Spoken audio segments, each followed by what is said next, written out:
పరుగున రండి దైవజనమా ప్రభుని సన్నిధికి, వచ్చి చేరుడి సంతసముతో దివ్య పెన్నిధికి. పరుగున రండి దైవజనమా ప్రభుని సన్నిధికి, వచ్చి చేరుడి సంతసముతో దివ్య పెన్నిధికి. ఆహ్వానింతుము దేవుని కుమారుని, ఆహ్వానింతుము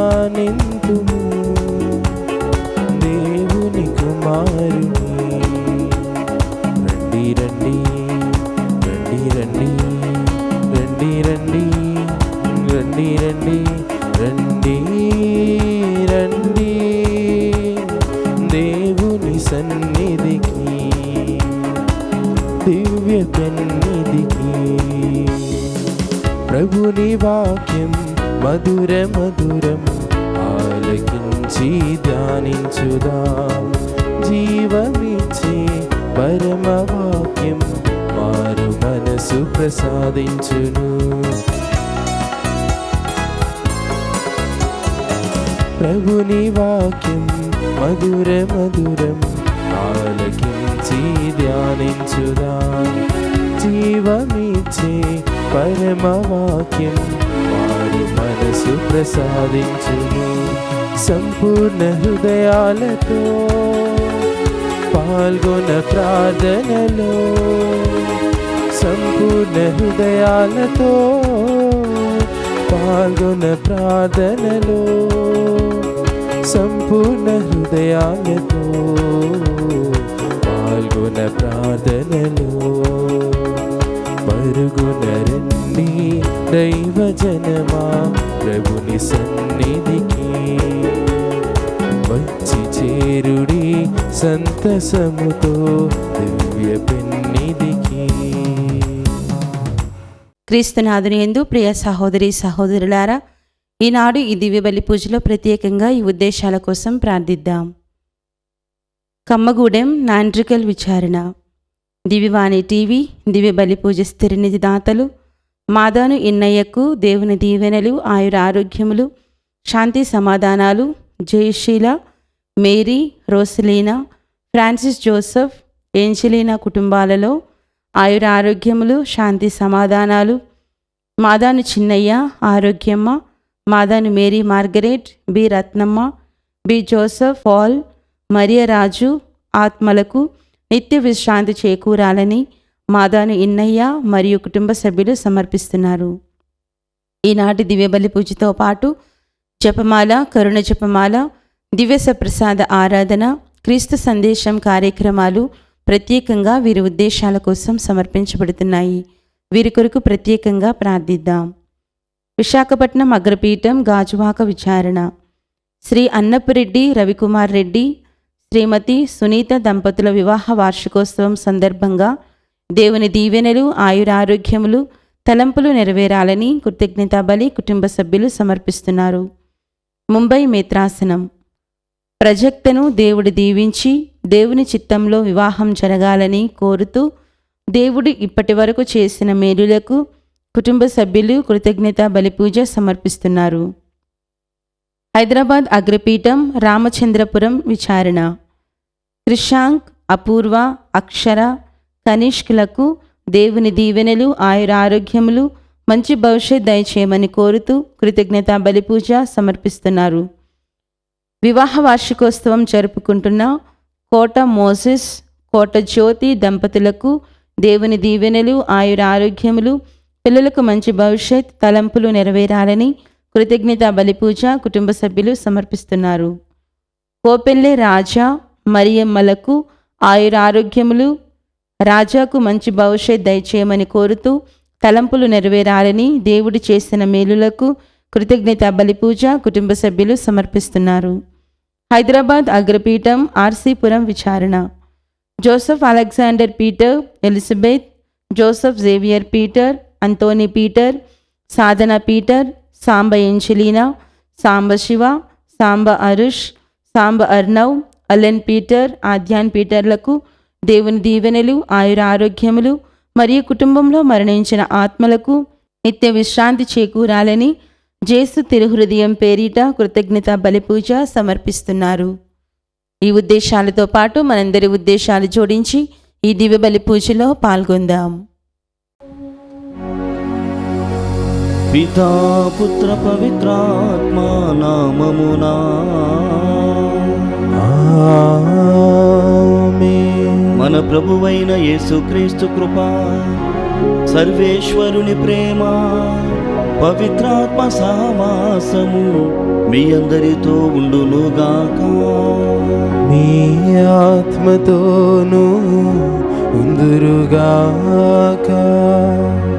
క్రీస్తునాథుని యందు ప్రియమైనటువంటి సహోదరి సహోదరులారా, ఈనాటి దివ్య గ్రంథ పఠనములన్నీ కూడా ప్రభువైనటువంటి దేవుని యొక్క పవిత్రమైనటువంటి శరీర రక్తములను ఏ విధంగా స్వీకరించాలి, మరి ముఖ్యంగా క్రీస్తు ప్రభు యొక్క శరీర రక్తాలను స్వీకరించడం ద్వారా మనలో కలిగేటువంటి మార్పులు, లేక క్రీస్తు ప్రభువు తనను తాను మనకు అర్పించుకోవడం ద్వారా ఆయన మన నుండి ఏమి కోరుకుంటున్నాడు, ఎలాంటి మార్పును మన నుండి ఆయన ఎదురు చూస్తున్నాడు అనేటువంటి పట్టణములతో ఈనాడు దేవుడు మనతో మాట్లాడుతున్నాడు. ముఖ్యంగా మొదటి పట్టణంలో సౌలు అనేటువంటి ఆయన పౌలుగా మారినటువంటి ఉదంతమును, దమస్కు నగరానికి వెళ్ళి వారిని చంపేయాలి, వారిని తుదముట్టించాలి అన్నటువంటి ఆలోచనలో నుండి క్రీస్తు కోసం ఎవరి ప్రాణములనైతే ఆయన తీయాలనుకున్నాడో వారి కోసం జీవించేటువంటి గొప్ప మార్పును మొదటి పట్టణంలో గమనిస్తున్నాం. ఆ విధంగా ప్రతిసారి కూడా మనము దివ్యబలి పూజలో క్రీస్తు శరీర రక్తములను స్వీకరించడం ద్వారా ఇలాంటి మార్పును కోరుతున్నాడని ఈనాటి వాక్య పఠనం అన్నీ కూడా మనకు నేర్పుతున్నాయి. అయితే దైనందినటువంటి జీవితంలో ఆ క్రీస్తు ప్రభు యొక్క శరీర రక్తాలను ఎలాంటి ఆ ప్రిపరేషన్, సిద్ధపాటు లేకుండా మనము ఏదో యాదృచ్ఛికంగా స్వీకరిస్తూనే ఉంటాం. కానీ అది మనకు ఎలాంటి లాభములను ఇవ్వదు అని గ్రహించలేకపోతున్నాం. ఈ సమయంలో మరోసారి ఈ దివ్యబలి పూజలో పాల్గొంటూ ఉండగా క్రీస్తు ప్రభు యొక్క శరీర రక్తము ద్వారా వచ్చేటువంటి ఫలములను అనుగ్రహించమని, మరి ముఖ్యముగా ఆయన యొక్క శరీర రక్తాలనికి వ్యతిరేకముగా చేసినటువంటి పాపమును గుర్తు చేసుకుంటూ ఆయన మన్నింపును, క్షమాపణని కోరుకుందాం. సర్వశక్తిగల సర్వేశ్వరుని చెంతను, సహోదరి సహోదరులారా, మీ చెంతను నా పాపను నొప్పుకొనుచున్నాను. ఏలైనా తలంపు చేతను, వాక్కు చేతను, క్రియల చేతను, అశ్రద్ధ చేతను బహుపాపములు చేసి తిని, ఇది నా తప్పు, ఇది నా తప్పు, ఇది నా గొప్ప తప్పు. అందుచేత నిత్య కనేకైన పరిశుద్ధ మరియమాతను, సకల దూతులను, పునీతులను, సహోదరి సహోదరులారా, మిమ్మును నా కొరకు మన ప్రభు అయిన సర్వేశ్వరుని ప్రార్థింపవలెనని ప్రతిమాలు కొనుచున్నాను. సర్వశక్తిగల సర్వేశ్వరుడు మనపై దయ చూపి మన పాపములను మన్నించి మనలను నిత్య జీవితములకు చేర్చునుగాక.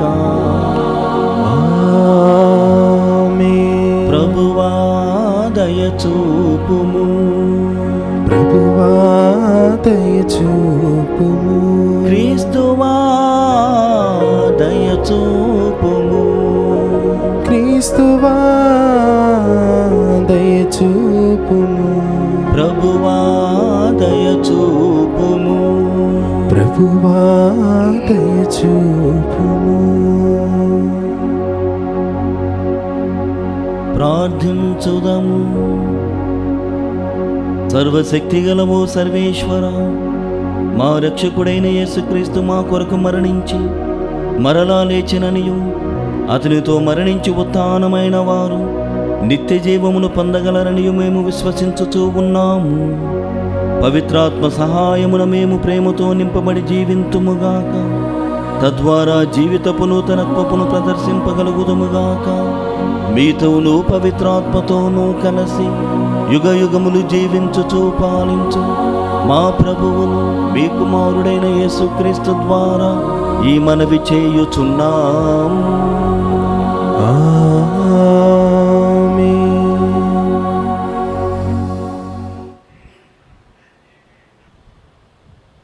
అన్యులకు నా నామమును తెలియచేయుటకు నేను అతనిని ఎన్నుకొంటిని. మొదటి పట్టణము అపోస్తుల కార్యములు 9వ అధ్యాయము 1వ వచనం నుండి 20వ వచనం వరకు. ఆ దినములలో ప్రభువు శిష్యులను చంపవలెనని సౌలు వారిని బెదిరించుచు దౌర్జన్యము చేయుచుండెను.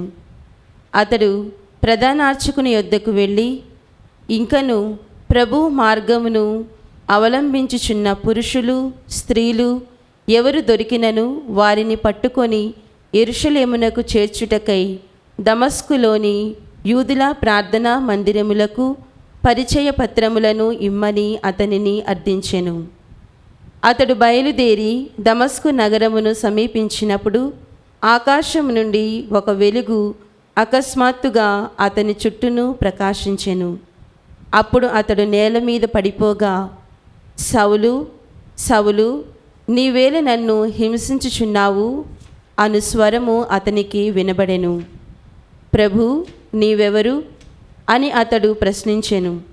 నీవు హింసించుచున్న యేసును నేనే. నీవు లేచి నగరములోనికి పొమ్ము, అక్కడ నీవు ఏమి చేయవలయునో తెలుపబడును అని ఆ స్వరము పలికెను. అప్పుడు సౌలుతో ప్రయాణమై వచ్చిన వారు నిశ్చేష్టులై నోటమాట లేకుండిరి. వారు ఆ స్వరమును వినిరి, కానీ వారికి ఏమీయూ కనిపింపలేదు. తదుపరి సౌలు నేలపై నుండి లేచి కండ్లు తెరిచెను, కానీ అతడు ఏమీయును చూడలేకపోయెను. అందుచే వారు అతని చేయి పట్టుకొని దమస్కు నగరములోనికి నడిపించుకొని వచ్చిరి. 3 రోజుల వరకు అతడు ఏమీయూ చూడలేకపోయెను. ఆ 3 దినములు అతడు అన్నపానీయములు ముట్టలేదు. దమస్కులో అననీయ అను పేరుగల ఒక శిష్యుడు ఉండెను. అతనికి ఒక దర్శనము కలిగెను. ఆ దర్శనములో అతనికి ప్రభు కనబడి అననీయ అని పిలిచెను. అప్పుడు అననీయ, ప్రభు, నేను ఇచ్చటనే ఉన్నాను అని బదులు పలికెను. అంతట ప్రభువు, నీవు లేచి తిన్ననిది అను వీధికి వెళ్ళుము. అచ్చట యూదా ఇంటిలో తార్సుపుర వాసి అయిన సౌలు అను పేరుగల వ్యక్తి కొరకు అడుగుము. అతడు ఇప్పుడు ప్రార్థన చేయుచున్నాడు. తనకు మరలా చూపు కలుగునట్లు అననీయ అను ఒక మనుష్యుడు తనపై హస్తములుంచినట్లు సౌలు ఒక దర్శనములో చూచుచున్నాడు అని అతనితో చెప్పెను. అందుకు అననీయ, ప్రభు, యెరూషలేములోని నీ జనులకు అతడు ఎంత కీడు కావించి ఉన్నాడని చాలామంది అతనిని గురించి నాకు చెప్పి ఉన్నారు. మరియు నీ నామమున వేడుకొని వారందరినీ పట్టి బంధించుటకై అతడు ప్రధానార్చకుల నుండి అధికారమును పొంది దమస్కు పట్టణమునకు వచ్చియున్నాడు అని ప్రభుతో పలికెను.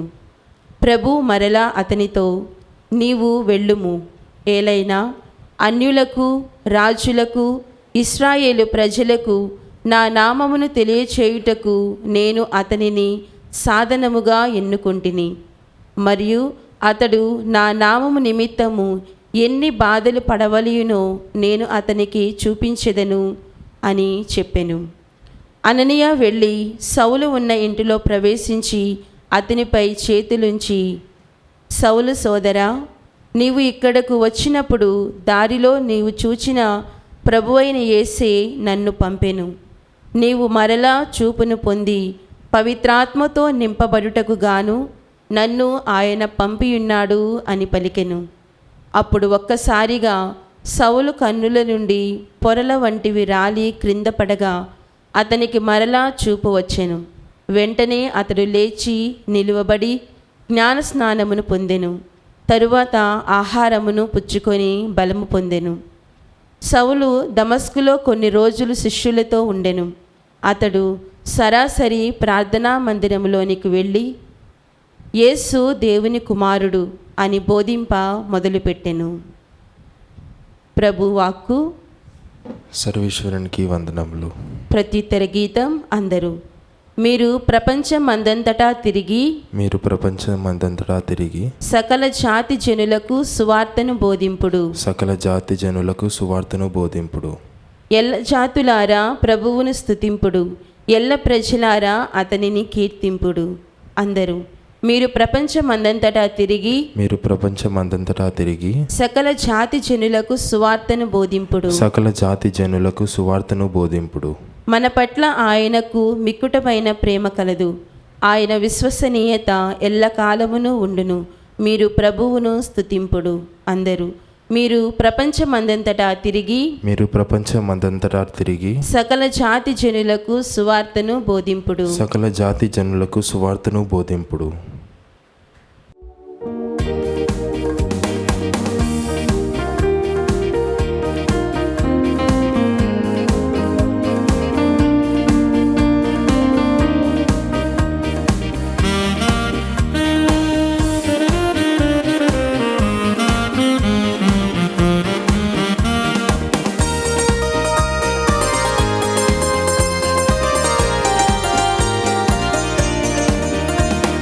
సువార్తను బోధించు వారి పాదములు సుందరమైనవి, ప్రతినిత్యం ధ్యానించు వారి హృదయములు అందమైనవి.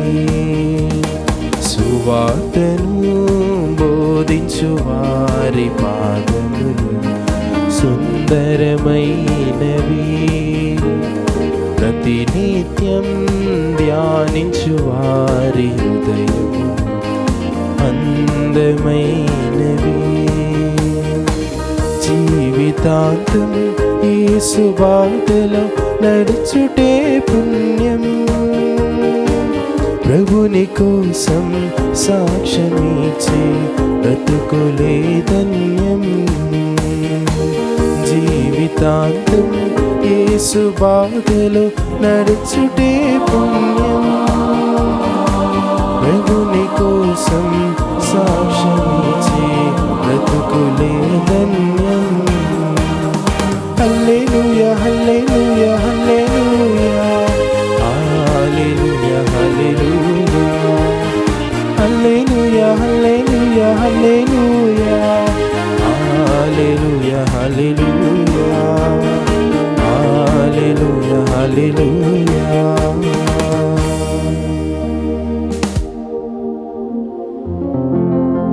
ప్రభువు మీతో ఉండునుగాక. మీ ఆత్మతోనూ ఉందురుగాక. పునీత యోహాను గారు వ్రాసిన క్రీస్తు సువిశేషములోని భాగము. ప్రభువా మీకు మహిమ కలుగునుగాక.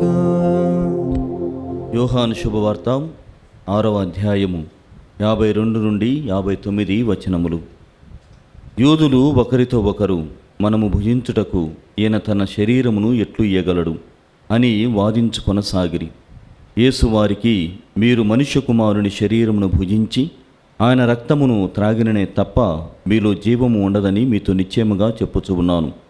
నా శరీరమును భుజించి నా రక్తమును పానము చేయువాడు నిత్య జీవము పొందును. నేను అతనిని అంతిమ దినమున లేపుదును. ఏలైనా నా శరీరము నిజమైన ఆహారము, నా రక్తము నిజమైన పానము.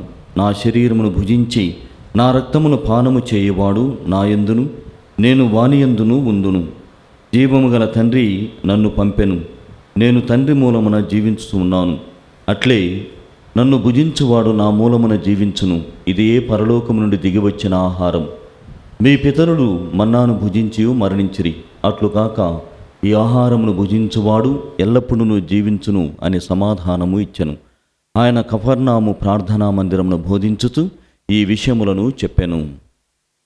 క్రీస్తు సువిశేషము. క్రీస్తువా మీకు స్తుతి కలుగునుగాక. క్రీస్తునాదినియందు ప్రియమైనటువంటి సహోదరి సహోదరులారం, దివ్య సప్రసాదము అంటే మనలో చాలామందికి అత్యంత లేక మిక్కిలి అయినటువంటి భక్తి, విశ్వాసము, నమ్మకము చాలా అధికముగా ఉంటుంది.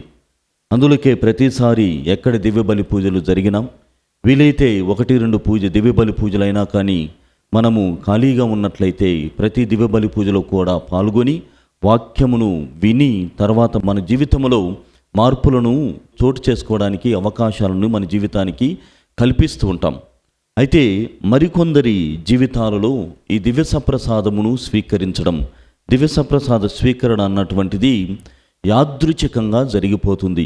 ఏదో ఒక యాక్సిడెంటల్గా, అంటే అది తీసుకోవాలి కాబట్టి, స్వీకరించాలి కాబట్టి, నేను గుడికి వెళ్ళాను కాబట్టి అది స్వీకరిస్తున్నాను అనేటువంటి యాదృచ్ఛికమైనటువంటి భావన ఎక్కువ మందిలో ఉంది అని చెప్పడానికి అతిశయోక్తి లేదని మనమంతా కూడా గమనించాలి.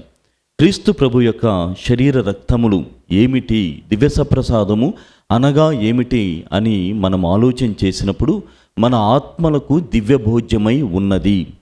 ఆత్మలకు మాత్రమే కాదు, శరీరానికి మరియు ఆత్మకు దివ్య భోజ్యమై ఉన్నదని మనము నేర్చుకున్నాము, విశ్వసించాము, అలా స్వీకరిస్తూ ఉన్నామని మనము ఎంతగానో ఆలోచన చేయాలి. అది దివ్యమైనటువంటి భోజ్యముగా ఆత్మకు సహాయకంగా ఉంటూ ఉందని గమనించాలి. రెండవదిగా ప్రియ సహోదరి సహోదరులారా, దివ్య సప్రసాదమును స్వీకరించడం ద్వారా క్రీస్తు ప్రభు ప్రతిసారి కూడా మనలో జనిస్తున్నాడు, ప్రతిసారి కూడా మనలో ఉద్భవిస్తున్నాడు. ఆయన పుట్టుక అన్నటువంటిది ప్రతిసారి స్వీకరించడం ద్వారా ఏర్పాటు కావించబడుతుంది. కావున ఆయన స్వీకరించిన తరువాత ఆయన వలె మనము రూపాంతరం చెందాలి అన్నటువంటిది శ్రీసభ మన నుండి కోరుకుంటున్నది. మూడవదిగా మనము దివ్య సప్రసాదమును ప్రతిసారి కూడా స్వీకరించడం ద్వారా శాశ్వతమైనటువంటి జీవితము మనలో మొలకెత్తబడుతుంది.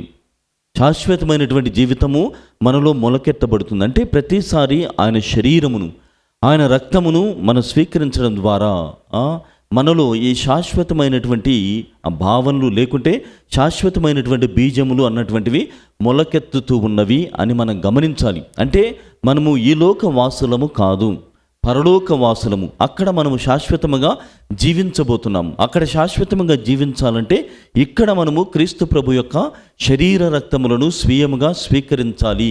అది మనకి శాశ్వతమైనటువంటి జీవితమును, శాశ్వతమైనటువంటి ఆ పరలోక బహుమానమును చేకూర్చుతుంది అని మనం స్వీకరించిన ప్రతిసారి కూడా ఈ ఆలోచనతో స్వీకరించాలని తల్లి అయినటువంటి శ్రీసభ మనకు నేర్పుతుంది. ఇంకనూ ముఖ్యంగా దివ్య సప్రసాదమును స్వీకరించడం ద్వారా మనలో ముఖ్యంగా ఏమి జరుగుతుందంటే మనము శాశ్వతంగా జీవించడం ద్వారా, శాశ్వతమైనటువంటి పరలోక వాసానికి ఏర్పాటు సిద్ధపడడం ద్వారా ఈ లోకానికి సంబంధించినటువంటి మరణముపై మనము విజయాన్ని సాధిస్తున్నాం. ఈ శరీరము గతించవచ్చు, కానీ ఈ ఆత్మ గతించదు అన్నటువంటి భావన, ఆ విశ్వాసంలోనికి మనము ప్రయాణం చేస్తున్నాం. అది మాత్రమే కాదు, క్రీస్తు ప్రభు యొక్క శరీర రక్తాలని స్వీయముగా స్వీకరించడం ద్వారా మనలో ఉన్నటువంటి బలహీనతలని మనము ఛేదించగలుగుతున్నాం. ఒక్కొక్కరి జీవితంలో అనేకమైనటువంటి బలహీనతలు ఉన్నాయి. బలహీనతలు ఏ విధంగా బయటపడాలి అన్నటువంటి ఆలోచన కూడా మనకు కలుగుతూ ఉంటాయి. కానీ ఒకే ఒక మార్గం, క్రీస్తు ప్రభు వేసినటువంటి ప్రభు మార్గం, అది దివ్య సప్రసాద మార్గము. ప్రతిసారి కూడా నేను క్రీస్తు ప్రభు శరీర రక్తాలని స్వీకరించడం ద్వారా నాలో ఆ ఆలోచన విధానం మార్పులు వస్తున్నాయి, ఆలోచనలో మార్పులు వస్తున్నాయి, జీవితంలో సరళమైనటువంటి భావాలు కలుగుతున్నాయి. ఆధ్యాత్మికత పెంపొందించబడడం ద్వారా బలహీనతలను నేను ఛేదించడానికి గొప్ప అవకాశముగా, దేవుడు అనుగ్రహించినటువంటి ఒక అస్త్రముగా, బహుమానముగా దివ్య సప్రసాదము ఉపయోగపడుతూ ఉన్నది. మరి వ్యక్తిగత జీవితాలు, బయట ఉన్నటువంటి వారికి ఈ అవకాశం లేదు. కేవలము కథోలికులకు మాత్రమే, ఏదో ఒక వారానికి కాదు, లేకుంటే ఏదో ఒక నెలకు కాదు, లేకుంటే ఏదో ఒకసారి ఈ పండగ చేసుకోవడం ద్వారా శరీర రక్తాలను స్వీకరిస్తున్నాం, అంతా జరిగిపోతుంది, రక్షణ వచ్చేసింది అన్నటువంటి భావన ఉంటుంది. పర్వాలేదు. కానీ ప్రతిరోజు స్వీకరించేటువంటి వాని పరిస్థితి ఏమిటి అంటే, నీవు నేను every day we are receiving the body and blood of Christ into our personal life, into our bodies and into our souls. అంటే క్రీస్తు ప్రభువుని స్వీకరించడం ద్వారా ఎంత గొప్ప మార్పులు మనలో కలగాలి, ఎంత గొప్ప పరిపక్వతని మనం చేరాలి, ఆధ్యాత్మికతలో పరాకాష్ఠకు చేరాలి, ఆధ్యాత్మిక శిఖరాలుగా మనం మారాలి. కానీ దైనందినటువంటి జీవితమును, సగటు జీవితం జీవిస్తున్నటువంటి వానికంటే కూడా ప్రతిరోజు స్వీకరిస్తున్నటువంటి నాలో ఏ మార్పులు కూడా కలగటం లేదు. అలాంటప్పుడు ఎందుకు స్వీకరించాలి? ఈ క్రీస్తు ప్రభు యొక్క శరీర రక్తాలను స్వీకరించడంలో ఏ మార్పు కలగనప్పుడు అది నీకు శాపముగా మారుతుందని మనం అపోస్తల కార్యములో ఒక జంట చేసినటువంటి తప్పుడు కార్యక్రమం వల్ల మనం వినుచూ ఉన్నాం. ప్రియమైనటువంటి సహోదరి సహోదరులారా, యూదా ఇస్కారియోతు కూడా ఇలానే లేచి వెళుతున్నాడు. దివ్య సప్రసాదమును స్వీకరించడంలో నాకు లోపం కనపడుతుంది, లేకుంటే ఆయన శరీరములో ఉన్నటువంటి మహత్తును గమనించలేకపోయాడు. గమనించలేకుండా అక్కడ ఉన్నటువంటి ఆ కడరాత్రి భోజనం నుండి దాటుకొని వెళ్ళాడు. అంటే మన శరీరము ఎంత బలహీనముగా మారుతుంది. కానీ ఈ శరీర రక్తాలను స్వీకరించడం ద్వారా అంత బలముగా కూడా మారుతోందని మనం గమనించడం లేదు. శోధనలకు గురి కాకుండా ఉండడం కోసం దివ్య సప్రసాదాన్ని స్వీకరించాలి. ప్రియమైనటువంటి సహోదరి సహోదరులారా, ఇన్ని భావాలతో మరి మనము స్వీకరిస్తున్నాము. ఇంత పట్టుని శరీరముపై, ఆత్మపై, జీవితముపై, ఈ ప్రపంచముపై ఇంత పట్టుని ఈ దివ్య సప్రసాదము క్రీస్తు శరీర రక్తములు మనకు అనుగ్రహిస్తున్నాయి. కానీ అది స్వీకరించేటువంటి క్రమములో నీలో ఈ భావము ఉన్నదా? Do you have that feeling that you are receiving Christ himself? క్రీస్తునే స్వయముగా స్వీకరిస్తున్నాను అన్నటువంటి భావన నీలో కనపడుతుందా? ఈరోజు ఈ విషయం పట్ల కొంతమంది వేరే ఆలోచనతో ఉన్నారు. ఎవరో కాదు, క్రీస్తు ప్రభు యొక్క జీవితంలో తారసపడినటువంటి వాళ్ళు స్వయముగా తన శిష్యులు మరియు యూదా మత నాయకులు.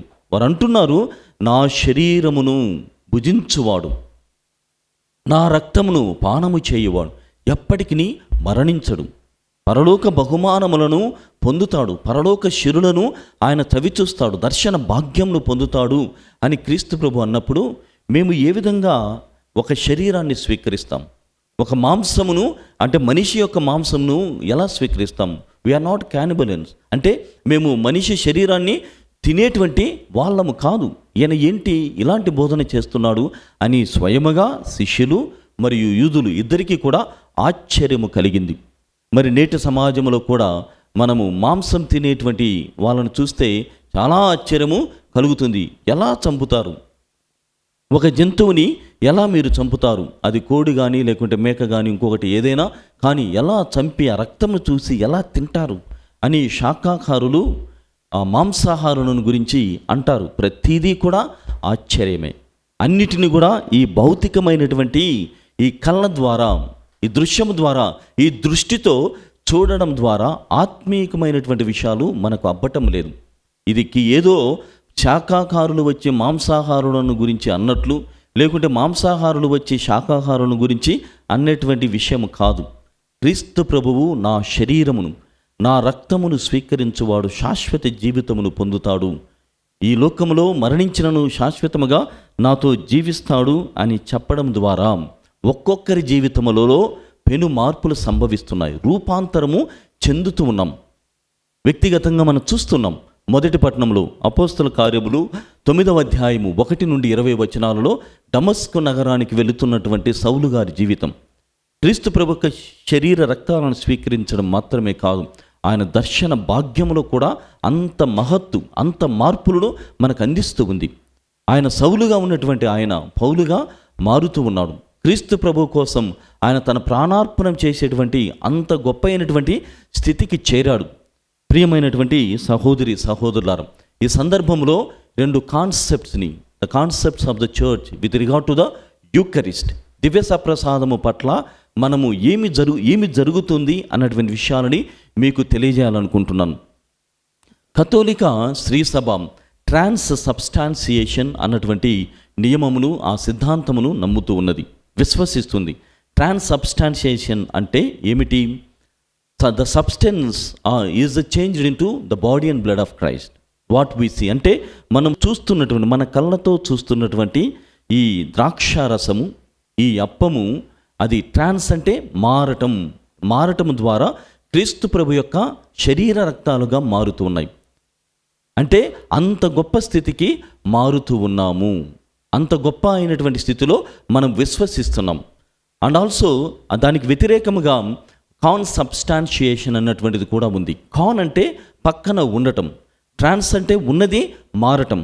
దాన్ని అంటే ఇక్కడ ఉన్నటువంటి ఈ శరీరము అంటే ఈ రప్పము, ఈ ద్రాక్షారసము క్రీస్తు ప్రభు యొక్క శరీరము రక్తముగా మారుతుంది. ఇది నా నమ్మకము, ఇది నా విశ్వాసము. ఇది స్వీకరించడం ద్వారా నాలో అనేక మార్పులను నేను చూస్తూ ఉన్నాను. అయితే దానికి వ్యతిరేకముగా కాన్సబ్స్టాన్షియేషన్ అంటే మన క్రైస్తవేతరులు నమ్మేటువంటిది ఏమిటంటే, వారు ఆరగించేటువంటి ఆ రొట్టె, ఆ ద్రాక్షారసమును వారు స్వీకరించేటువంటి సమయంలో యేసు ప్రభు వచ్చి వారి పక్కన నిలుస్తారని. కాన్ అంటే మనం కూడా దివ్య బలి పూజలో చూస్తాం, మెయిన్ సెలబ్రెంట్ అంటే పూజని చేసేటువంటి గురువు ఉంటాడు. మిగతా వాళ్ళంతా కూడా కాన్ సెలబ్రెంట్స్ అని చెబుతారు, అంటే పక్కన ఉండేటువంటి వాళ్ళు. అలానే ట్రాన్స్ సబ్స్టాన్షియేషన్కి కాన్ సబ్స్టాన్షియేషన్కి ఇంత వ్యత్యాసం ఉన్నది. క్రీస్తు ప్రభునే స్వయముగా మనం స్వీకరిస్తున్నాం. క్రీస్తు ప్రభు వచ్చి మన పక్కన నిలబడటం లేదు, వచ్చి మనకు తినిపించడం లేదు, ఆయననే మనం స్వీకరిస్తున్నాం. ఇది ఇంత గొప్ప మార్పును తీసుకొని వస్తుంది. అందుకే మనం కూడా ఒకసారి యేసు ప్రభువు, పేతురు గారు, యోహాను మరియు యాకోబు గారు వెళ్ళినప్పుడు దెర్ వాజ్ ఎ ట్రాన్స్ఫిగరేషన్, అంటే రూపాంతరం చెందడం, అంటే తన రూపం మారిపోయింది. అలా ప్రియమైనటువంటి సహోదరి సహోదరులారా, దివ్య సప్రసాదములో ఇంత మహత్వం, ఇంత శక్తి ఉన్నది అని మనము గమనించాలి.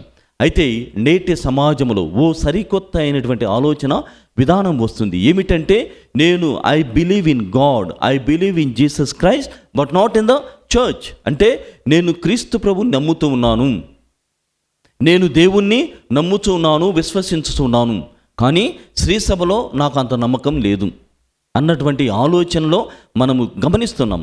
కానీ స్వయముగా యేసు ప్రభువే ఈరోజు చెబుతున్నాడు, ఇదిగో ఈ శ్రీసభ అన్నటువంటిది నాలాగా ఉంటుంది. ఒక శరీరానికి ఒక శిరస్సు ఏ విధంగా ఉంటుందో నేను కూడా శ్రీసభకు శిరస్సు లాంటి వాడను. కాబట్టి ఈ శిరస్సు లేకుండా అవయవములు ఉండలేవు. ఈరోజు మనకెంతో సంతోషదాయకమైనటువంటి రోజు. 14వ సింహరాయల పోపు గారు కొత్తగా ఎన్నుకోబడి ఉన్నారు. ప్రతిదీ కూడా మనం గమనించినట్లయితే మొదటి పట్టణంలో సౌలు గారు కూడా ఆయన యేసుప్రభు దర్శన భాగ్యమును చూశాడు.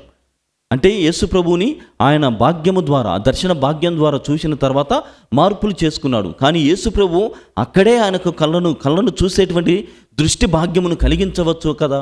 కానీ మళ్ళా ఎందుకు తన ప్రతినిధులైనటువంటి అననీయ దగ్గరికి, గమాలియల్ దగ్గరికి, తర్వాత పేతురు గారి దగ్గరికి ఆయన పంపుతూ ఉన్నాడు. అంటే ఒక సక్సెషన్, తన తర్వాత తన ప్రతినిధులు, తన బోధకులు, తన గురువులు అన్నటువంటి వారి ద్వారా ఈ శ్రీ సభని నేను నడిపించబోతున్నాను. ఆ విధంగా ప్రతి సంస్కారము, 7 సంస్కారములు ఉన్న ప్రతిదీ కూడా నా ప్రతినిధుల ద్వారా నేనే స్వయముగా వాళ్ళ జీవితంలో, వాళ్ళ క్యారెక్టర్లో పరాకాయ ప్రవేశం చేసి నేను నడిపిస్తాను అని చెబుతున్నాడు. కాబట్టి ఈరోజు మనకు నూతనమైనటువంటి పోపు గారు, 14వ సింహరాయల పోపు గారిని దేవుడు అనుగ్రహించాడు. అంటే తను చెప్పేటువంటి మాటల ప్రకారముగా, తను బోధించేటువంటి బోధన ప్రకారముగా, నైతికమైనటువంటి విశ్వాసపరమైనటువంటి విషయాలలో మీరు ఆయన చెప్పినటువంటి మాటను తగ్గట్టుగా జీవించండి, ఐక్యముగా ఉండండి అన్నటువంటి విషయాలని మనకు నేర్పుతున్నాడు. ప్రియమైనటువంటి సహోదరి సహోదరులారా, కొరింథీయులకు రాబడినటువంటి మొదటి లేఖ 12వ అధ్యాయము 27వ వచనంలో గమనిస్తున్నాం. పౌలు గారు చెబుతున్నాడు, ఇదిగో క్రీస్తు శరీరము అన్నటువంటి శ్రీసభలో అనేకమైనటువంటి భాగాలు ఉంటాయి, కానీ ఐక్యముగా ఉండడానికే ప్రభు మనల్ని పిలుస్తున్నాడు. కొలస్సీలకు రాయబడినటువంటి లేఖ 1వ అధ్యాయం 18వ వచనంలో క్రీస్తే స్వయముగా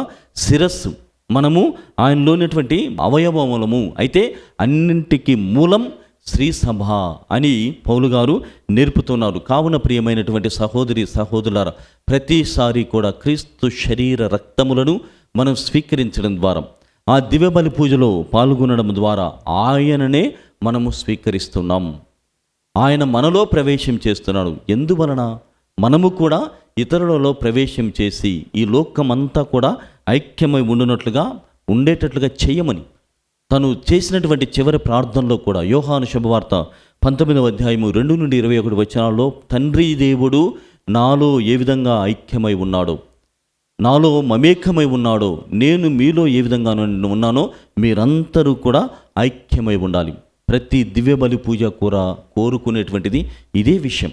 మనలో అనేకమైనటువంటి తెగలు ఉండవచ్చు, అనేకమైనటువంటి భాషలు ఉండవచ్చు, అనేకమైనటువంటి ప్రాంతాల వరం కావచ్చు, అనేకమైనటువంటి విషయాలు మనలో ఉండవచ్చు. కానీ క్రీస్తు అన్నటువంటి శిరస్సులో భాగమైనటువంటి వారముగా, శ్రీసభకు చెందినటువంటి వారముగా, ఈ దివ్య సప్రసాదమును, శరీర రక్తములను స్వీకరించేటువంటి వారముగా ఐక్యమై ఉండాలి. కావున మన కనీసమైనటువంటి బాధ్యత ఏమిటి? ప్రతి దివ్యబలి పూజలు కూడా చెబుతున్నాము, ఆయన శరీరము నేను విశ్వసిస్తున్నాను, అంటే ఆయన మరణించాడని విశ్వసిస్తున్నాను, ఉత్థానమైనాడని విశ్వసిస్తున్నాను, ఆయన మరలా వస్తారని కూడా విశ్వసిస్తున్నాను. ఇది నా విశ్వాస ప్రకటన. ఇప్పుడు మళ్ళీ కూడా మనం చేయబోతున్నాం. అది కేవలము ప్రకటనగానే మిగిలిపోకూడదు. క్రీస్తు ప్రభు యొక్క శరీర రక్తాలను స్వీకరించిన తర్వాత ఆయన మరణమును ప్రకటిస్తూ, ఆయన ఉత్థానమును ప్రకటిస్తూ ఆయన మరలా వచ్చే వరకు ఆయన వలె ఆయన శరీర రక్తాలను స్వీకరిస్తూ మనము రూపాంతరము చెంది ఆయన కోసం జీవించేటువంటి వాళ్ళముగా, ప్రకటన ప్రకారముగా జీవించేటువంటి వాళ్ళముగా ఉండాలని తల్లి అయినటువంటి శ్రీ సభ మనలందరినీ కూడా కోరుతుంది. కావున ప్రియమైనటువంటి సహోదరి సహోదరులారా, రెండు విషయములు. ఒక సిద్ధపాటు లేకుండా ఏ బలి పూజలో పాల్గొన్నప్పటికీ కూడా దివ్య సప్రసాదమును స్వీకరించవద్దు. ఒక సిద్ధపాటు లేకుండా దివ్య బలి పూజలో పాల్గొన్నప్పటికీ కూడా దివ్య శరీర రక్తములను నీవు స్వీకరించవద్దు. రెండవది, స్వీకరించిన తరువాత ఎలాంటి మార్పులు నీలో కలగటం లేదు అన్నప్పుడు దయచేసి స్వీకరించడానికి విరమించుకోండి. కానీ అన్నిటికి మించి దేవుణ్ణి అడుగుదాం, ప్రభువా ఇలాంటి పరిస్థితుల్లో మీ తోడు మాకు కావాలి, మా విశ్వాసమును అధికము చేయండి అని క్రీస్తు ప్రభుని దివ్యబలి పూజ ద్వారా అడిగి వేడుకుందాం.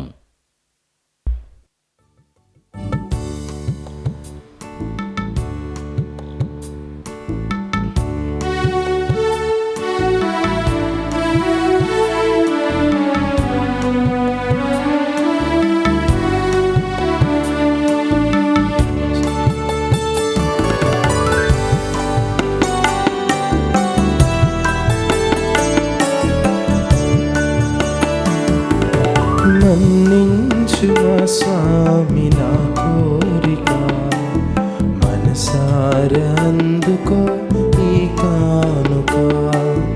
మన్నించు మా స్వామి నా కోరిక, మనసారా అందుకో ఈ కానుక. ధనవంతునిగా నిన్ను సేవింపలేను, ఘనమైన కానుక అందించలేను. ధనవంతునిగా నిన్ను సేవింపలేను, ఘనమైన కానుక అందించలేను. నా హృదయమే నీకు అర్పించగలను, నా హృదయమే నీకు అర్పించగలను. మన్నించు మా స్వామి నా కోరిక, మనసారా అందుకో ఈ కానుక. సహోదరి సహోదరులారా, నేను మీరు అర్పిస్తున్న బలి సర్వశక్తిగల పితైన సర్వేశ్వరునికి అంగీకారమనుట్లా ప్రార్థించుదము. ప్రభు తన నామస్తుతి మల్బల కొరకును మన ప్రయోజనము కొరకును తన పవిత్ర శిశవ ప్రయోజనము కొరకును మీ కర్మల ద్వారా ఈ బలిని స్వీకరించుదురుగాక. ఓ ప్రభువా, మేము తీసుకుని వచ్చిన ఈ కానుకలను పవిత్రమనర్చుము. మేము అర్పించు ఈ ఆధ్యాత్మిక బలిని అంగీకరించి మమ్ము నీకు యోగ్యమైన నిత్య బలి వస్తువుగా రూపొందింపుము.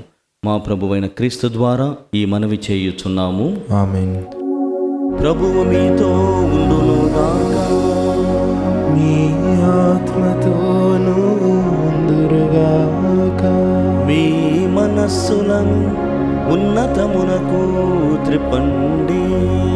ప్రభు వైపు త్రిపేన్నాము, మన దేవుడైన ప్రభువునకు కృతజ్ఞత తెలుపుదము. కృతజ్ఞత తెలుపుట యుక్తము న్యాయము. ప్రభువైన దేవా, పావన పిత, సర్వశక్తిగల నిత్య సర్వేశ్వర, మేము ఎల్లప్పుడూ నీ కృతజ్ఞత చెల్లించుటయు మా పాస్కాయగు క్రీస్తు బలి అయిన ఈ కాలమున నిన్ను ఎక్కువగా స్తుతించి మహిమపరచుటయు యుక్తము న్యాయము ధర్మము రక్షణదాయకము. క్రీస్తు ద్వారా వెలుగు పొందిన బిడ్డలు శాశ్వత జీవితమునకు అర్హులగుచున్నారు. అతని విశ్వాసులకు స్వర్గరాజ్యపు ద్వారములు తెరవబడినవి. ఎందుకని అతని మరణము మా మరణమునకు విముక్త ధనమాయను. అతని పునరుత్థానము ద్వారా మా అందరి జీవితంలో పునరుత్థానమాయను. కావున మానవ జాతి అంతయు పాస్కానందముతో నింపబడి నిన్ను స్తుతించుతూ ఉన్నది. శక్తివంతులైన పరలోక వాసులను దూతల దళములను నీ మహత్వమును నిరతము కీర్తించుట ఎట్లనగా, దళాధిపతి అయిన సర్వేశ్వరుడు పవిత్రుడు పవిత్రుడు పవిత్రుడు, పరలోకమును భూలోకమును మీ మహిమతో నిండి ఉన్నవి. మహోన్నతమున హోసానా, ప్రభువు నామమున వేంచేయవారు ధన్యులు. మహోన్నతమున హోసానా. ఓ ప్రభువా, నీవు నిక్కముగా పవిత్రుడవు, సర్వ పవిత్రతకు ఊటయు నీవే. కనుక నీ పవిత్రాత్మ ద్వారా ఈ కానుకలను పరిశుద్ధపరచ బ్రతిమాలుచు ఉన్నాము. ఈ విధమునివి మా కొరకు మా ప్రభువైన యేసుక్రీస్తు ద్వారా శరీర రక్తములు అగునుగాక.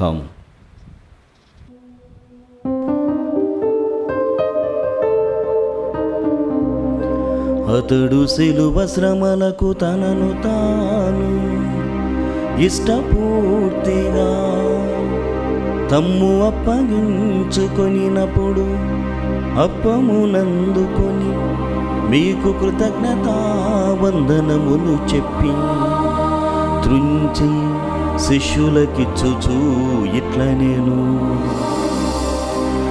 మీరందరూ దీనిని తీసుకొని భుజింపుడు, ఏలయన ఇది మీ కొరకు అప్పగింపబడనున్న నా శరీరము.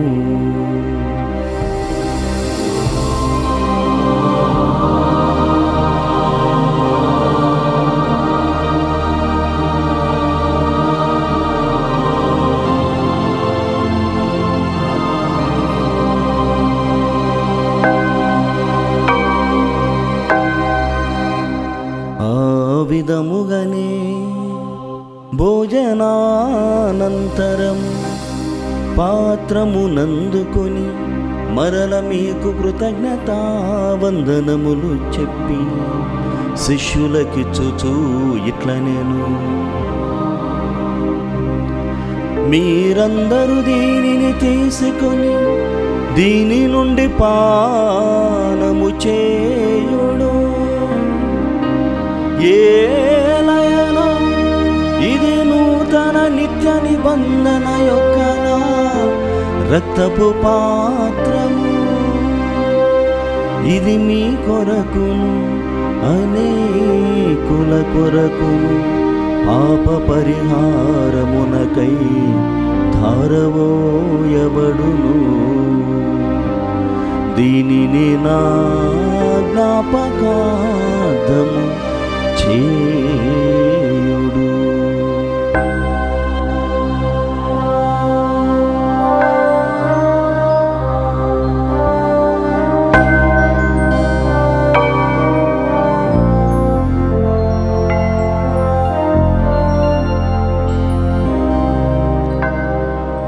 ఇది విశ్వాస రహస్యము,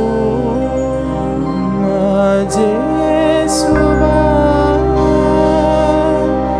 మీ మరణమును ప్రకటించెదము, మీ ఉత్థానమును చాటెదము, మీరు మరల వచ్చు వరకు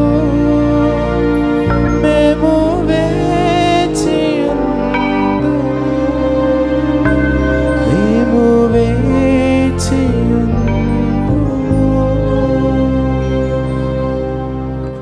కనుక తండ్రి, క్రీస్తు మరణమును ఉత్థానమును స్మరించు జీవమునసు అప్పమును రక్షణ పాత్రమును మీకు సమర్పించుతూ ఉన్నాము.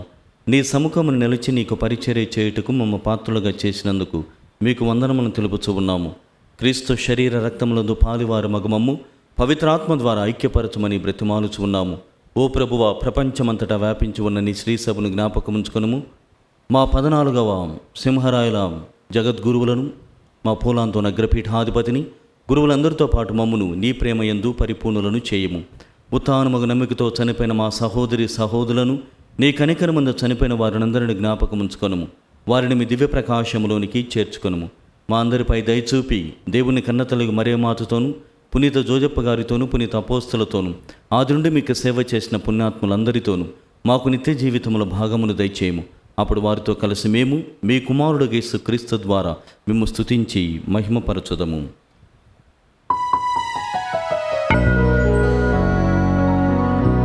క్రీస్తు ద్వారా, క్రీస్తుతో, క్రీస్తు నందు సర్వశక్తి గల పితయైన సర్వేశ్వరా, పవిత్రాత్మతో ఏకమై ఉండు మీకు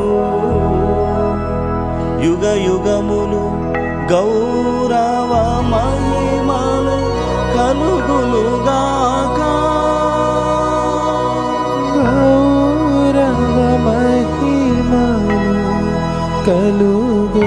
గాక.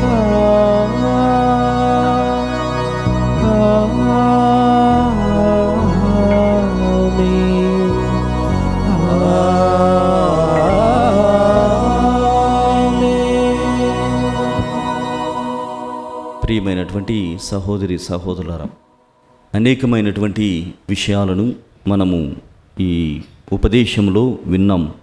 క్రీస్తు ప్రభు తన దివ్యమైనటువంటి శరీరమును మనకు అనుగ్రహించడం ద్వారా, వానిని మనం స్వీకరించడం ద్వారా మనలో ఎలాంటి మార్పులు కలుగుతున్నవని, ఆయన వలె మనం రూపాంతరం చెందాలి అన్నటువంటి ఆ మహద్భాగ్యమునకు, దర్శన భాగ్యమునకు మనల్ని పిలుస్తున్నాడని కూడా మనం గమనించాం. అయితే దైనందినటువంటి జీవితంలో ఓ తల్లిదండ్రులకు ఉన్నటువంటి ఆ బంధము కంటే కూడా మిన్నయైనదే ఉండాలి క్రీస్తు ప్రభువుతో మనకు ఉండాల్సింది. కొన్నిసార్లు మన జీవితాలు ఎంతగా ఉంటాయంటే, మనకు నచ్చినటువంటి వారితో గంటల కొద్దీ మాట్లాడుతూనే ఉంటాం. మనకు నచ్చినటువంటి వారితో, అది అమ్మ కానీ నాన్న కానీ లేకుంటే ఇతరమైనటువంటి ఎవరైనా కానీ, గంటల కొద్దీ వారితో సమయాన్ని వెచ్చించడానికి ప్రయత్నం చేస్తాం. కానీ అన్నీ అనుగ్రహించేటువంటి ఈ క్రీస్తు నాథునితో మనము పూజించే, మనం ఆరాధించే, మన జీవితానికి కారణమైనటువంటి దేవునికి ఎంత సమయం ఇస్తున్నాం? సమయం ఇవ్వడం ఏమిటి? ఆయన లేకుంటే మనం ఎవరము కూడా లేము. ఇది మనం తెలుసుకోవలసినటువంటి విషయం. ఆయనలో మనము నిమగ్నమై ఉన్నప్పుడు, ఆయనలో మనల్ని మనం సమర్పణ చేసుకున్నప్పుడు ఎంత గొప్పగా దీవించబడతామంటే, మనము చవి చూస్తే తప్ప ఎన్ని చెప్పినా కానీ మనకు చేరవు. కావున మరొకసారి దేవునికి సమర్పణ చేద్దాం. క్రీస్తు ప్రభు యొక్క శరీర రక్తములను స్వీకరించడం ద్వారా ఇంత గొప్పైనటువంటి స్థితులకి మనం చేరగలుగుతున్నామని నమ్మకంతో ఉందాం. ఎన్నో ఆశలు పెట్టుకున్నాం, ఎన్నో ప్రయత్నాలు చేస్తున్నాం, కానీ కొన్ని విషయాలలో ఎంతగానో ప్రార్థిస్తున్నాం, కానీ దేవునితో సంబంధం అన్నటువంటిది ఎక్కడో కొరబడుతుంది. అదే ఈ దివ్యమైనటువంటి బలిపూజలో పాల్గొనడానికి ప్రయత్నం చేద్దాం. మరి ముఖ్యంగా బలిపూజల ద్వారా శరీర రక్తాలు స్వీకరించడానికి ప్రయత్నం చేద్దాం. ఈ సమయంలో మనము శరీర రక్తాలకు వ్యతిరేకముగా వెళ్ళినటువంటి క్షణాలు, ఆయనకు సమయం ఇవ్వనటువంటి క్షణాలు, ఆయనతో గడపనటువంటి క్షణాలు గుర్తు చేసుకుంటూ తండ్రి దేవుని యొక్క సహాయమును అర్థించుదాం. పరలోకమందున్న మా తండ్రి, మీ నామము పూజింపబడునుగాక, మీ రాజ్యము వచ్చునుగాక, మీ చిత్తము పరలోకమందు నెరవేరినట్లు భూలోకమందు నెరవేరునుగాక. నానాటికి కావలసిన మా అన్నము మాకు నీటిగా అనుగ్రహింపుము. మా యొద్ద అప్పబడిన వారిని మేము మన్నించినట్లు మా అప్పులను మీరు మన్నింపుము. మమ్ము శోధన ఎందుకు ప్రవేశింపనివ్వగా కీడు నుండి మమ్ము రక్షింపుము. ప్రభువా, నీ కీడుల నుండి మమ్ము రక్షింపుము. మా ఈ రోజుల్లో మాకు శాంతిని ప్రసాదింపుము. నీ దయానుగ్రహం వలన పాపం నుండి మమ్ము విముక్తుని చేసి అన్ని కలతల నుండి సర్వదా కాపాడుము. మేము మోక్షానందమును మా రక్షకుడిని యేసుక్రీస్తు ఆగమమును నిరీక్షించుచూ ఉందుము. ఏలైనా నిరంతరము మీదే రాజ్యము, మీదే అధికారము, మీదే మహిమ. శాంతిని మీకు అనుగ్రహించున్నాను, నా శాంతిని మీకు ఇచ్చున్నాను అని నీ అపోస్తలతో వచించిన ప్రభువైన యేసువా, మా పాపమును లెక్కింపక నీ శ్రీ సభ విశ్వాసమును వీక్షింపుము. నీ చిత్త ప్రకారము నీ సభకు శాంతిని, ఐక్యమును అనుగ్రహింపుము. యుగ యుగములు జీవించు పరిపాలించు ప్రభువా, ఆమేన్. ప్రభుని శాంతి ఎల్లప్పుడూ మీ అందరితో ఉండునుగాక, మీ ఆత్మతోనూ ఉందురుగాక. ఒకరినొకరము ప్రభు క్రీస్తు సమాధానము తెలుపుకుందుము. సమాధానం. సర్వేశ్వరుని గొర్రెపిల్ల, లోక పాపను పరిహరించుట ప్రభువా మాకు దయచూపుము. సర్వేశ్వరుని గొర్రెపిల్ల, లోక పాపను పరిహరించుట ప్రభువా మాకు దయచూపుము. సర్వేశ్వరుని గొర్రెపిల్ల, లోక పాపను పరిహరించుట ప్రభువా మాకు శాంతిని దయచేయము.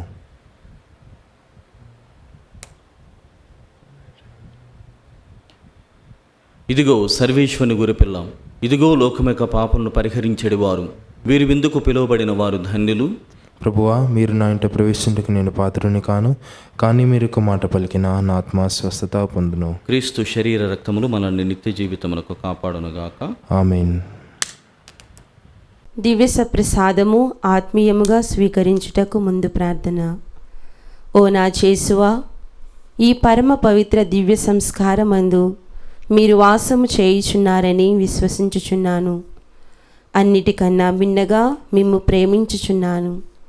నా ఆత్మలో మిమ్ము స్వీకరింప ఆశపడుచున్నాను. దివ్య సప్రసాద రూపమున ఈ సమయంలో మిమ్ము స్వీకరింప సాధ్యము కాదు కనుక ఆత్మీయంగా నా హృదయంలోనికి వేంచేయుము. ఈ క్షణం మీరు నా యందు ఉన్నట్లుగా మిమ్ము కౌగలించుకొనుచున్నాను. నన్ను మీలో ఐక్యపరచుము. మీ నుండి నన్ను ఎన్నటికిని ఎడబాయకుండునట్లు చేయుమని వేడుకొనుచున్నాను. ఆమేన్.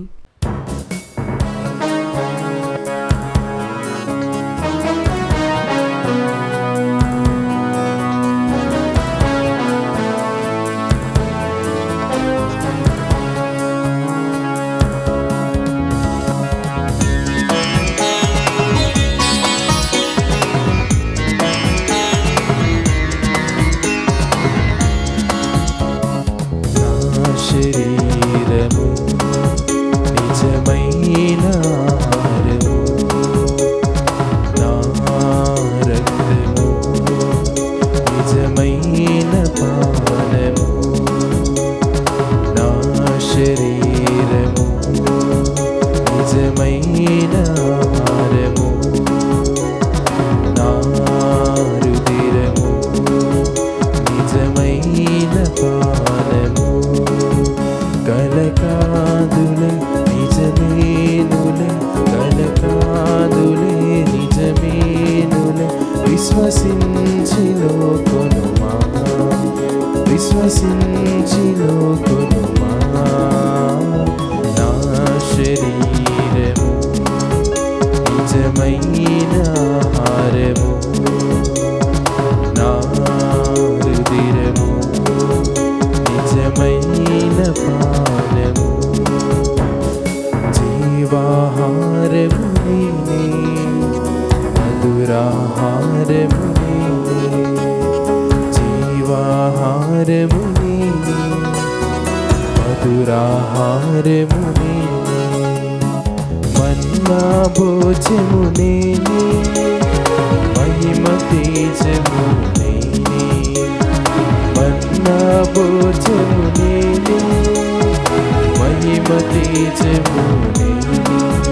కలకాదులే నిజమేనులే, కలకాదులే నిజమేనులే, విశ్వసించిలో కొనుమా, విశ్వసించిలో కొనుమా. నా శరీరము నిజమైన ఆహారము, నా రుధిరము నిజమైన పానము. పునీత ఇన్యాసు వారు చేసిన జపము. క్రీస్తుని ఆత్మమా నన్ను పరిశుద్ధపరచండి, క్రీస్తుని శరీరమా నన్ను రక్షించండి, క్రీస్తుని రక్తమా నాకు తృప్తి కలిగినట్లు చేయ కరుణించండి, క్రీస్తుని ప్రక్కలో నుండి కారిపడిన నీళ్ళ నన్ను కడగండి, క్రీస్తు అనుభవించిన కష్టమా నాకు ధైర్యము కలుగునట్లు చేయండి. ఓ మంచి యేసువా, నా ప్రార్థన వినవదరించండి, మీ గాయముల లోపల నన్ను దాచుకొనండి, నేను మిమ్ము ఎడబాయినట్లు చేయకండి, దుష్ట శత్రువుల చేతిలో దొరకకుండునట్లు మీరు నన్ను కాపాడండి. నా మరణ సమయమందు మీరు నన్ను పిలుచుకొనండి, నన్ను మీ సన్నిధికి రాజేయండి. అప్పుడు మీ పునీతులతో కూడా ముగింపు లేని కాలము నేను మిమ్ము స్తుతించుదునుగాక. ఆమేన్. ప్రార్థించుదము. ఓ ప్రభువా, నీ కుమారుని ఆజ్ఞానుసారము అతని జ్ఞాపకార్థము ఇది బలిని సమర్పించితిమి. ఇది నీ ఎడల మాకున్న ప్రేమను అధికము చేయునుగాక. మా ప్రభువైన క్రీస్తు ద్వారా ఈ మనవి చేయుచున్నాము. ఆమేన్. క్రీస్తునాథుని యందు ప్రియమైనటువంటి సహోదరి సహోదరులారా, ఈరోజు మనకెంతగానో చాలా ఆనందకరమైనటువంటి రోజు. పోప్ ఫ్రాన్సిస్ దివంగత అయినటువంటి వారు మరణించిన తర్వాత ఎవరెవరు లేకుంటే కొత్త పోపు ఎవరు అనేటువంటి సందిగ్ధానికి తెరదించబడి ఉన్నది. పోప్ లియో ద 14 14వ సింహరాయల పోపు గారుగా మన ముందుకి తండ్రి అయినటువంటి దేవుడు లియో ద 14ని అనుగ్రహించి ఉన్నారు. మరి వీరు చరిత్రలోనే మొట్టమొదటి అమెరికాలో జన్మించినటువంటి వారుగా చరిత్రను ఆయన మోస్తున్నారు. ప్రత్యేకంగా గమనించినట్లయితే 69 సంవత్సరాలు కలిగినటువంటి వీరు నిన్నటి దినమున 2025 మే నెల 8వ తేదీన వాటికన్ నగరంలో ఉన్నటువంటి సిస్టన్ చాపల్ నుండి వెలువడినటువంటి ఆ తెల్లటి పొగ ద్వారా వీరు ఎన్నిక గావించబడి ఉన్నారని మనమంతా కూడా తెలుసుకొని ఉన్నాం. కావున ఈ సమయంలో కొన్ని విషయాలను వారి యొక్క వ్యక్తిగత జీవితమును మీకు అందిస్తూ ఉన్నాను. వారి ప్రారంభ జీవితమును గమనించినట్లయితే సెప్టెంబర్ మాసం 14వ తేదీన 1955వ సంవత్సరంలో ఇలినాయిస్ అనేటువంటి ప్రాంతంలో చికాగోలో జన్మించి ఉన్నారు. వీరికి ఇటాలియన్, ఫ్రెంచ్ మరియు స్పానిష్ భాషలలో వారికి పరిచయం ఉన్నది. ఎంతగానో అందులో ప్రావీణ్యులు కూడాను. మరి వారి విద్య గణిత శాస్త్రములో పట్టాను పొంది ఉన్నారు. విల్లనోవా అనేటువంటి విశ్వవిద్యాలయంలో వారు చదివి ఉన్నారు. అయితే ఇంకా దివంగత అయినటువంటి పోప్ ఫ్రాన్సిస్ గారు ఏ విధంగానైతే జేసు సభకు చెందినటువంటి గురువులుగా బోధకులుగా ఉన్నారో, వీరు కూడా ఆర్డర్ ఆఫ్ సెయింట్ అగస్టిన్ వారి యొక్క మఠానికి చెందినటువంటి వారుగా ఉన్నారు. 2001 నుండి 2013 వరకు ఆర్డర్ ఆఫ్ సెయింట్ అగస్టిన్ యొక్క ప్రయర్ జనరల్గా కూడా వీరు పనిచేశారు. మరి 2015 నుండి 2023 వరకు పెరులోని చిక్లాయో అన్నటువంటి ఆ ప్రాంతమునకు ఆయన బిషప్గా వ్యవహరించి ఉన్నారు. మరి అటు తరువాత ఆయన ఈ వాటికన్లో చేసినటువంటి ముఖ్యమైనటువంటి పాత్రలు ఏమిటని గమనించినట్లయితే, బిషపుల కోసం డికాస్ట్రీకి అంటే బిషపులకు సమావేశమునకు ఆయన ప్రిఫెక్ట్గా ఉన్నారు. మరియు ప్రపంచవ్యాప్తంగా కొత్త బిషపులను ఎంపిక చేసేటువంటి సమయంలో కీలకమైనటువంటి పాత్రను వీరు పోషించి ఉన్నారు. అయితే అందరికీ కూడా ఆశ్చర్యం, మనకు సంప్రదాయం, కథోలిక సంప్రదాయము ఏమిటంటే ఉన్నటువంటి పేరుకు కాకుండా మరొక పేరును ఎంచుకోవడం. మరి ఇక్కడ వీరు పోప్ లియో ద 13 అన్నటువంటి దాన్ని కొనసాగిస్తూ 14వ సింహరాయలు పోపు గారుగా పోప్ లియో ద 14th అన్నటువంటి దాన్ని ఆయన స్వీకరించారు. అయితే ఆయన మనసులో ఎప్పటి నుండో ఉండేటువంటిదంట. ఏమిటంటే ఈ లియో ద 13 అన్నటువంటి పోపు గారు ఎంతో మేధో సంపన్నమైనటువంటి ఆలోచన కలిగినటువంటి వారు. ముఖ్యంగా కార్మికుల హక్కులపై పోరాడినటువంటి వారు. కావున వారికి నేను నివాళులను అర్పిస్తున్నాను, వారి మాదిరిగానే నేను చేయాలనుకుంటున్నాను అని ఆయన చెబుతూ రేరుం నొవారుం అన్నటువంటి ఎన్సైక్లికల్ అంటే కార్మికుల వారి హక్కుల గురించి తెలియజేసినటువంటి వాటిని గుర్తు చేస్తూ ఈయన నేను లియో ద 14th వ్యవహరించబడాలని ఆశిస్తున్నానని మనందరి పట్ల వారికి ఉన్నటువంటి ఆలోచనను, మరి ముఖ్యంగా పేరుకున్నటువంటి ప్రాముఖ్యతను వారు వివరించారు. అయితే అది చెబుతూనే మరొక విషయాన్ని వారు చెప్పారు. నాకు ముందుగా ఉన్నటువంటి పోప్ ఫ్రాన్సిస్ గారు వారు ఎంతగానంటే వారి విధానము నాకు బాగా నచ్చింది. ఏమిటి ఆ విధానం అంటే సామాజిక న్యాయం, పర్యావరణ నిర్వహణ మరియు వినయానికి ప్రాధాన్యతను పోప్ ఫ్రాన్సిస్ గారు ఏ విధంగా ఇచ్చారో నేను కూడా సరిహద్దులను దాటేటువంటి ప్రేమను చూపించాలని, ఆ విధంగా కొనసాగాలని ఆశిస్తున్నాను అని వారు తెలియజేసి ఉన్నారు. ఇంకనూ ప్రియమైనటువంటి సహోదరులారా, మరి తను చేసినటువంటి మొదటి ప్రసంగంలో ఈ విషయాలన్నీ కూడా చెబుతూ మరొక విషయాన్ని, వారు అగస్టిన్ ఆర్డర్కి ఆ సంస్థకు లేక సభకు చెందినటువంటి వారు కాబట్టి ఆయన అగస్టిన్ గారు అనేటువంటి వారు, ఇదిగో నేను మీకు బిషప్ గారిని అని మీతో ఒక సేవకుడును ఒక విశ్వాసిని, with you I am faithful and for you I am a bishop అని ఉటంకిస్తూ నేను సైతం కూడా అగస్టిన్ గారి వలె ఉండాలనుకుంటున్నాను, అలా మీలో మమేకమై ఉండాలని అనుకుంటున్నాను అని వారు తెలియజేసి ఉన్నారు. అలా చెబుతూనే ఈ స్త్రీ సభ అన్నటువంటిది ఎంతో పురాతనమైనటువంటి సంప్రదాయం, సంస్కృతి, చారిత్రాత్మకత కలిగినటువంటిది. అదే ఎంత గొప్పతనము దీనిలో ఉన్నదో అదే గొప్పతనమును ఈ స్త్రీ సభ ఎప్పుడు కూడా కొత్తగా ఉండాలి అన్నటువంటి ప్రయత్నము నేను చేస్తాను అని వారు సెలవిచ్చారు. ప్రియమైనటువంటి సహోదరులారా, ఈ విధంగా ఐక్యమై ఉండాలని, మనము కలిసి క్రీస్తు కోసం జీవించాలని మన నూతనముగా ఎన్నికైనటువంటి పోప్ ద లియో 14th అన్నటువంటి అనగా 14వ సింహరాయల పోపు గారు మనకు పిలుపునిస్తున్నారు. కావున రాబోయేటువంటి కాలములో వారితో ఎల్లప్పుడూ దేవుడు తోడుగా ఉండాలని, వారికి మన ప్రార్థనలు ఎల్లప్పుడూ తోడుగా ఉంటాయని ఆశిస్తూ ప్రార్థిస్తూ ఈ పూజాబలిని ముగించుకుందాం. ప్రభువు మీతో ఉండునుగాక. మీ ఆత్మతో నొందురుగాక. సర్వశక్తిగల సర్వేశ్వరుడు పిత పుత్ర పవిత్రాత్మ మిమ్ము దీవించి కాచి కాపాడునుగాక. ఆమేన్. సమాధానముతో వెళ్ళి క్రీస్తు ప్రేమలో ఆయన సేవలో జీవించండి. సర్వేశ్వరునికి వందనములు.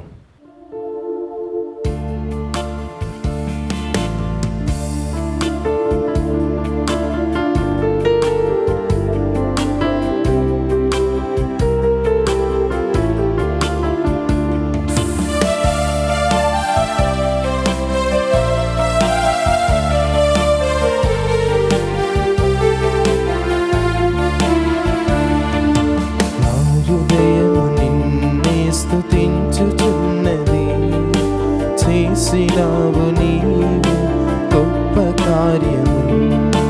నా హృదయము నిన్నే స్తుతించుచున్నది, చేసినావు నీవు గొప్ప కార్యము. స్తుతి మహిమా ప్రభు, స్తుతి మహిమా, స్తుతి మహిమా ప్రభు, స్తుతి మహిమా, స్తుతి మహిమా ప్రభు, స్తుతి మహిమా, స్తుతి మహిమా ప్రభు, స్తుతి మహిమా. నన్ను ఎన్నుకున్నావు నీ దాసిగా, ఏ విధముగా తెలిపేది ధన్యవాదము. నన్ను ఎన్నుకున్నావు నీ దాసిగా, ఏ విధముగా తెలిపేది ధన్యవాదము. స్తుతి మహిమా ప్రభు, స్తుతి మహిమా, స్తుతి మహిమా ప్రభు, స్తుతి మహిమా, స్తుతి మహిమా ప్రభు, స్తుతి మహిమా.